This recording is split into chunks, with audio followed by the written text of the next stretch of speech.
You, on our behalf, by the Secretary General of ODM, Honorable Edwin Sifuna.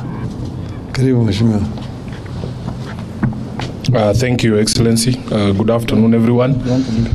As the party leader has told you, we have had a meeting of the Central Committee. It has been full house, except with the apologies of Deputy Party Leader, Honorable Ali Hassan Joe, who is in Mecca. So this is a statement. We have had a meeting of the Central Committee, which is the top decision making organ of the Orange Democratic Movement Party. This meeting took place against a backdrop of ongoing efforts to reinvigorate the party through various activities, including but not limited to the holding of grassroots elections. There are also a number of emerging and running national issues affecting Mwananchi, among them the crisis in the health sector as manifested in the ongoing doctor strike, the crisis of funding in our schools and colleges, and the scam of subsidized fertilizer. The committee meeting therefore took stock of the state of the party and that of the entire nation. A key issue canvassed at this meeting is the dire state the party finds itself in as a result of a government-instigated denial of funding. The Political Parties Fund was established to enhance democracy by promoting active participation by individuals in political life. Among other things, it is meant to cover election expenses of the political parties and broadcasting of the policies of the political parties.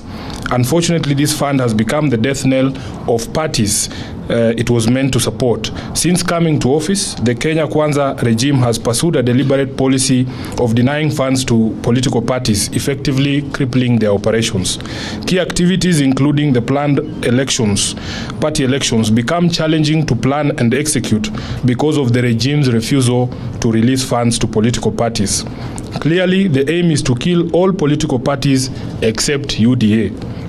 We demand, therefore, that the funds be immediately released to parties in amounts and the manner stipulated in law.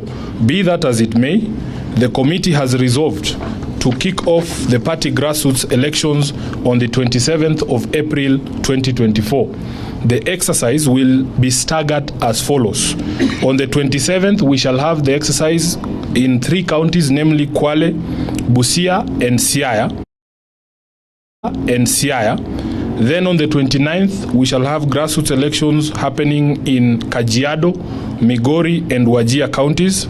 And on 30th of April, we shall have the exercise in Kisii, Vihiga, and Murang'a counties. A further timetable covering the next batch of counties shall be released in due course. On rebuilding, rejuvenation, and reforms, the committee agreed on the need to continually grow ODM into a party that is strong both structurally as well as ideologically, with ability to provide effective leadership on local, national, and international affairs. In this regard, we agreed to continue with the ongoing membership registration, while at the same time working on the grassroots and national elections. With pride and satisfaction, the committee took note of the ongoing preparations by various leaders and members to vie for various positions. We have noted immense interest in the party. We are particularly encouraged by the number of young men and women who have expressed a desire or an interest in vying for various leadership positions within ODM. It is the greatest assurance that the party has a future and is still seen as a viable tool for national leadership. We encourage our members to pursue their ambitions with a sense of responsibility to strengthen and not weaken our unity and solidarity, and to focus all our attention and energy on that big and main task of any political party, which is to take power. We therefore agreed not to allow election activities to be the source of divisions or cause cracks in ODM. The elections must be seen as a friendly match and not a do-or-die affair. We deliberated on the developments in other political parties and their implications for the nation and for democracy. In particular, the committee expressed deep concerns over developments in the UDA party, where public officers paid by taxpayers from all political formations have been appointed as party officials to various organs. We are staring at the return of the party state system last seen in the 1980s, where party leaders and public servants were one and the same thing. What followed was a youth wing with watchdog or surveillance surveillance responsibilities over the entire nation.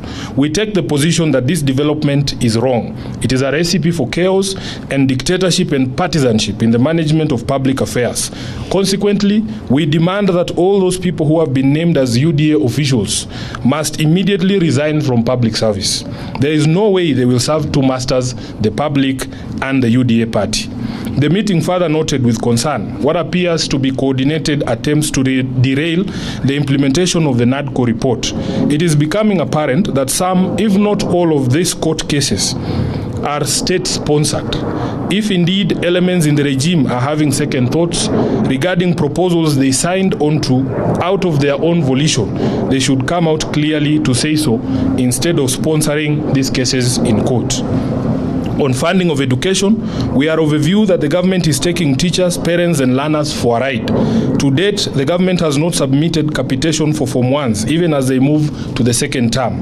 That means schools have had to find alternative ways to provide tuition, accommodation and meals to thousands of Form 1s. Teachers and parents fear that the Term 1 money may never be submitted and could end up in some people's pockets. Teachers don't deserve this kind of strain. The government must therefore release all capitation money to all schools before they reopen for the second term. We see an equally pedestrian and dismissive approach to the doctors' strike and its impact on ordinary Kenyans. There seems to be neither commitment nor capacity by the government to resolve the matter.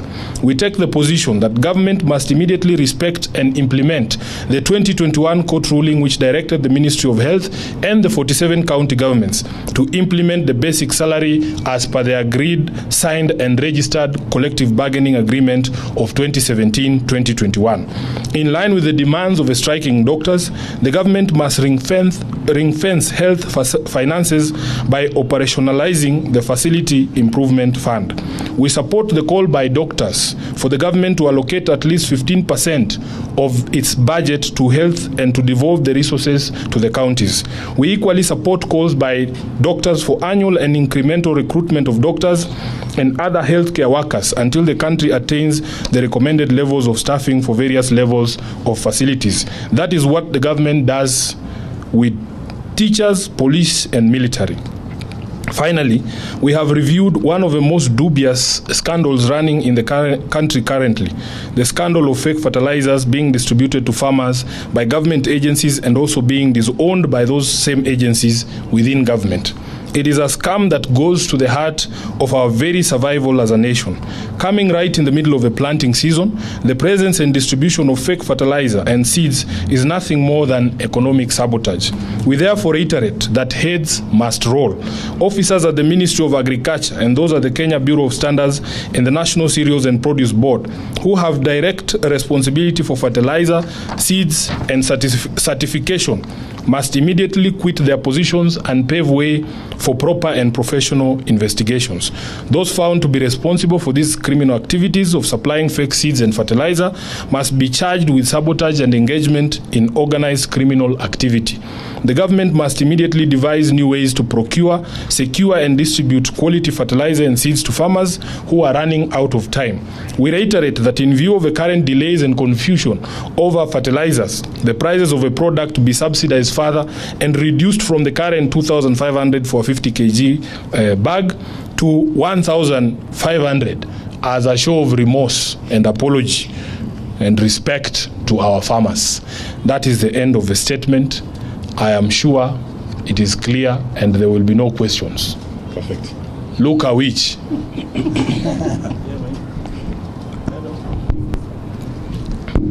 My name is Luka. Yeah, too. Somebody would ask, if you are conducting elections on 27th, which body is going to oversee this election, given that you have disbanded your NEP and the steering committee is not yet properly constituted? 2, are you going to do a manual election, electronic, or consensus? Well, first of all, I wish you would know that as a committee,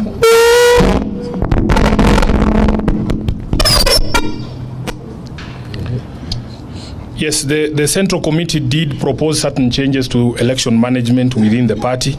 Those proposals were sent to the Legal Committee, who have drafted the necessary amendments to our instruments. The party will be having its next meeting next week on the 12th for 11th, yes, for adoption of those changes. And thereafter, we will be holding a National Governing Council to adopt those changes. So we have our full timetable to ensure that all of those things are in place before the 27th. Secondly, as to the method that will be used, the rules of the party are clear. All those methods that you have spoken about are actually proper methods of elections in ODM. So the board, the election committee, will be sitting with our members in the regions, because not all regions are the same. They'll be determining which method best suits which region. Any other question? I thank you. I thank you very much. Thank you. Very good. We'll get you a copy of the statement shortly.